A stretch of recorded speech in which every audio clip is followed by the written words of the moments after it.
여유가 있는 조부모님은 이미 자리 잡은 자녀보다 경제활동을 앞두고 있는 손자들에게 증여를 해주고 싶어 합니다. 손자를 아끼는 마음도 있지만 아무런 조치도 없이 자녀에게 재산이 상속되고 다시 손자에게 자녀의 재산이 상속된다면 세대가 지날 때마다 상속세로 집안 재산이 사라지는 것 때문에 그렇습니다. 최근 저희 법인 상담 사례도 손자에게 부동산 일부 지분을 사선증여하시고 돌아가신 케이스였습니다. 하지만 안타깝게도 조부보다 자녀가 먼저 사망했던 경우여서 조부의 상속세 신고할 때 손자에게 사전증여한 부분이 상속재산에 합산되는지, 손자 사전증여 할증과세가 어떻게 처리되는지 등의 쟁점이 있었습니다. 상담 사례를 통해 손자에게 사전증여했을 때의 상속세 이슈를 설명해드리고 영상 마지막에 어떻게 해야 손자에게 최적의 절세로 재산을 물려줄 수 있는지 소개해드리겠습니다. 손자에게 사전 증여한 경우 세대를 건너뛴 것이기 때문에 할증과세로 30%가 추가됩니다. 손자가 미성년자이고 증여재산 가액이 20억 원을 넘는 경우는 증여세가 40%나 가산되지요. 마찬가지로 상속때에도 손자에게 상속재산이 바로 가면 할증과세가 있습니다. 세금이 할증되어도 절세 효과가 크니까 사전 증여를 결정하셨을 겁니다. 하지만 상속이 개시되면 사전 증여 재산이 합산되는 것 아시지요? 따라서 온전한 절세를 위해서는 증여 시기까지 고려해야 합니다. 손자는 선순위 상속인이 아니기 때문에 세법에서는 상속인 외의자에게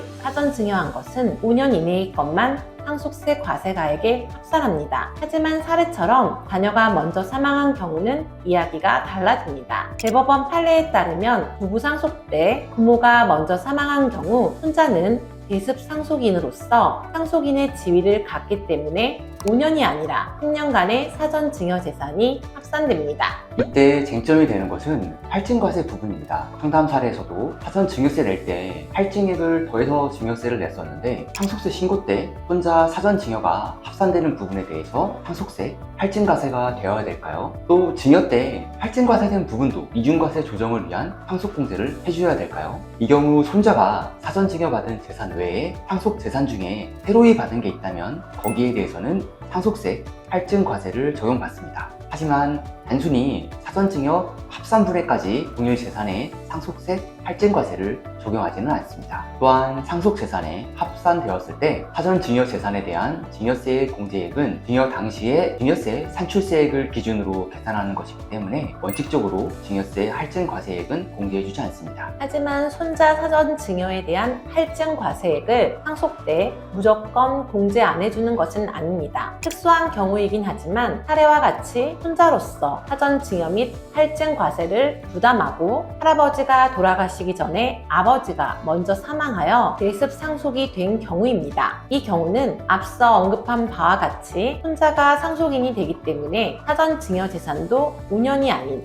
10년 이내 받은 것이 합산됩니다. 또한 이런 경우는 상속세 산출세액에서 공제되는 증여세액에는 할증과세 부분까지 포함해 준다는 대법원 판례가 있습니다. 왜냐하면 손자가 대습 상속으로서 세대를 생략한 상속세 회피가 없기 때문에 별도의 불이익을 줄 필요가 없다고 판단했기 때문입니다. 할아버지께서 돌아가시기 전에 손자뿐만 아니라 자녀들에게도 골고루 사전 증여를 하였는데 자녀 중 한 명이 아버지보다 먼저 상속을 맞이한 것이었습니다. 사전 증여가 상속 10년 이내에 일어난 것이어서 상속 재산에 합산해야 되는데 이때 먼저 사망한 자녀에게 사전 증여했던 것도 합산해야 될까요? 상속증여세 집행기준에도 나와 있는 내용인데요. 이때 사전증여받은 자녀가 먼저 사망한 경우는 상속인에 해당하지 않기 때문에 상속세 과세가액에 사전증여재산 가액을 합산하지 않습니다. 사전증여 재산에 합산하지 않으니 당연히 증여받은 당시 납부했었던 증여세액도 상속세액에서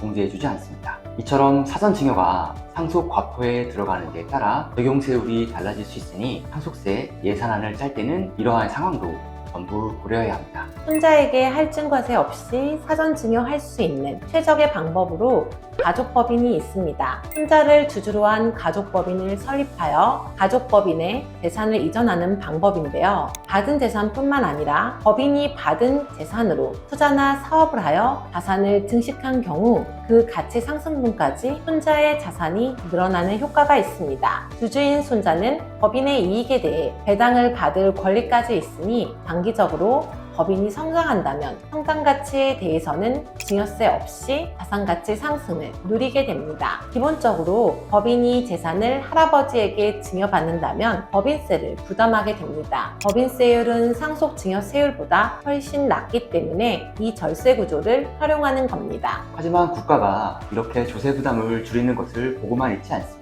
상생세법에는 이러한 방법을 제재하는 내용이 있는데요. 특정 법인과의 거래를 통한 이익의 증여의제라는 조항입니다. 예를 들어 가족법인을 통해 부모나 조부모의 재산을 받는다면 1차적으로 법인세를 내겠지만 거래 형태별로 주주가 간접이익 본 것이 1억이 넘으면 증여세를 추가로 과세하겠다는 내용입니다. 무조건 증여세를 과세하는 것이 아니고 주주별 거래이익 1억이라는 기준을 두고 있기 때문에 그것을 얼만큼 잘 활용하는지가 전문가의 역량이 되겠습니다. 하지만 겨우 1억으로 어떻게 자산을 넘겨주나 생각하시는 분들도 있을 텐데 상단의 영상을 보시면 이해에 도움이 될 것입니다. 세무법인 하나는 설립 25년 된 법인으로 오랜 업무 경험과 전문가의 노하우를 바탕으로 가족법인 브랜드 헤리니티를 만들었습니다. 특히 가족법인에 대한 운영 노하우도 풍부하고 이러한 전문성을 인정받기 때문에 하나은행과 제휴를 맺고 VIP 자산가들의 상담과 용역을 진행하고 있습니다.